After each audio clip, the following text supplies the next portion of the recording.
The world that I was born into was a tiny microcosm of Hispanic New York City. A tight few blocks in the South Bronx bounded the lives of my extended family.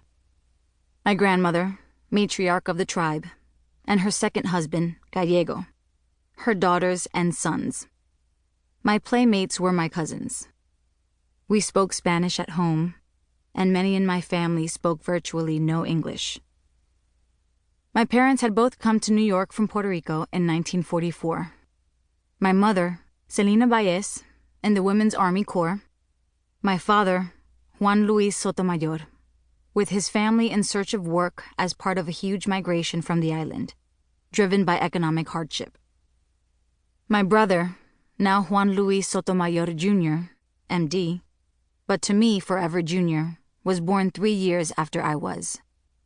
I found him a nuisance as only a little brother can be, following me everywhere, mimicking my every gesture, eavesdropping on every conversation. In retrospect, he was actually a quiet child who made few demands on anyone's attention. My mother always said that compared with me, caring for Junior was like taking a vacation.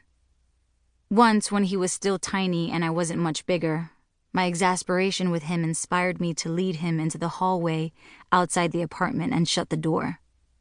I don't know how much later it was that my mother found him, sitting right where I'd left him, sucking his thumb. But I do know I got walloped that day. But that was just domestic politics. On the playground, or once he started school at Blessed Sacrament with me, I watched out for him. And any bully thinking of messing with him would have to mix it up with me first. If I got beat up on Junior's account, I would settle things with him later. But no one was going to lay a hand on him except me.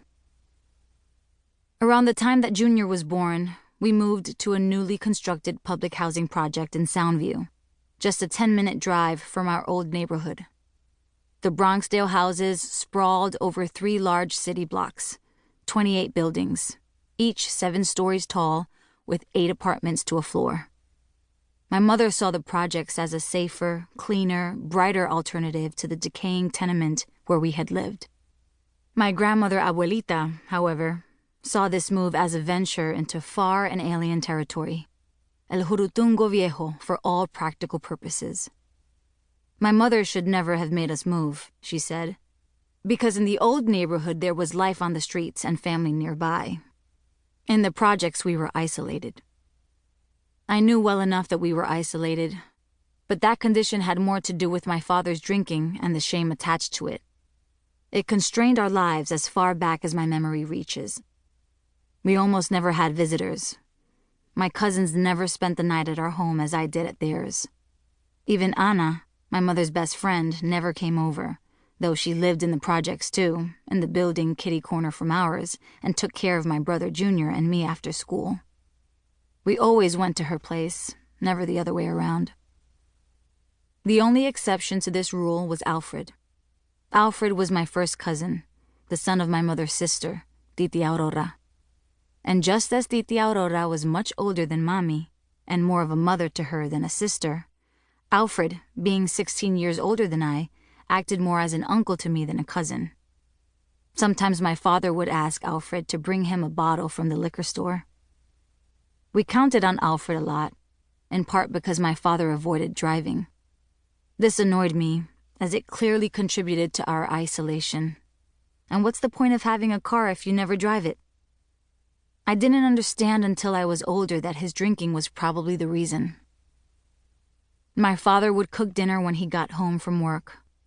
He was an excellent cook and could recreate from memory any new dish he encountered, as well as the Puerto Rican standards he no doubt picked up in Abuelita's kitchen.